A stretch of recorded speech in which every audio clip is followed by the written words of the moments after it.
It's too annoying most times that I must have to speak English as an Igbo man in order for me to explain myself better to my fellow Igbo man.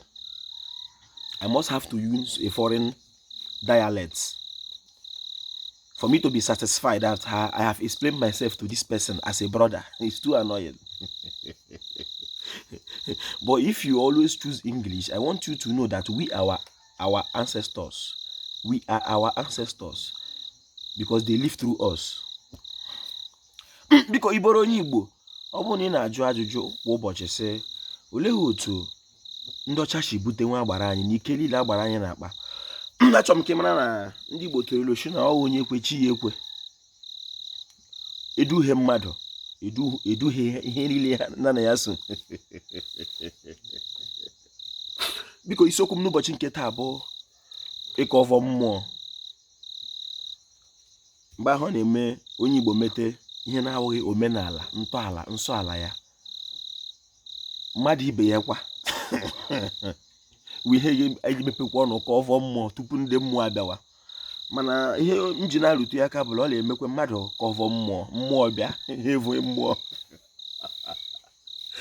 Abụ Nkwachukwu Ojiagbọ, a na-akpọ m Ojiọfọ. Abụ m onye olu okoro nke dị na Ọmahịa n'ime obodo nke Chineke. Igbo mmanụ ka anyị weta ike ọvọ mmụọ ka ngwugwu ụgba. Ana m abịa.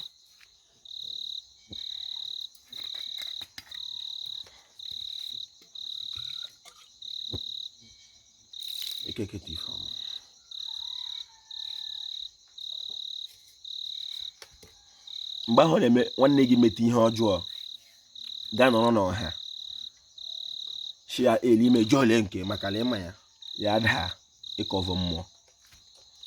Were ntị onye Igbo n'obi onye Igbo, ihe anyị na-ekwu okwu Igbo. Mgbe ọbụla m ịpụtara bịa nụwa m n'ọnụ ihe kwuru na Jerusalem, ihe kwuru na oge ọlụ ndị eze, ihe kwuru na Tesalonia, nke kwuru na Rome, aka m adịghị ya. Ihe m ga na-ekwu otu ọwụla ka o si na-adị, ka o si metụ m dịka onye Igbo. Ichi sonyere m gaa nụ akụkọ Igbo, ọ ihe a na-akọ tupu gaa ka ọ vọrọ mmadụ mmụọ dịka nwanna gị ma nwanne gị ma ikwu gị ma ibe gị. Otu mkpụrụ ihe ị ga-ebu ụzọ ole anya wụ ndị ọ na-azụ, ndị ọ na-elekọta, ma eji ma ụlọ. Ekwere ya ekele tupu onye Igbo ekpe ekele jụọ gị ejila ụlọ kwanụ. Igbo amaka. Ka anyị bie ndụ ka ndị Igbo. Otu anyị ga-esi bidokwa na ya were anyị ga-abụ ụzọ hụ onwe anyị n'anya. Ọ bụrụ na anyị hụ onwe anyị n'anya,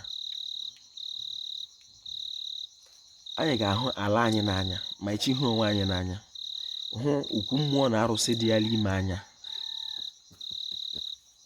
Asịkwala m ya, ekwule m ya na mbụ ka m kwuokwa ya ọzọ tupu m na-awa. Obodo ọbụla ị gara n'ala Igbo, arụsị nwa bekee ebe ahụ na-adị mma n'anya karịa arụsị nke obodo ahụ. Ndị nọ n'obodo ahụ na-ata ahụhụ, ha nọ na-ahụshi anya. Ọ ga-adịrị Igbo la ma Ojiọfọ kelere Igbo. Igbo mmanụ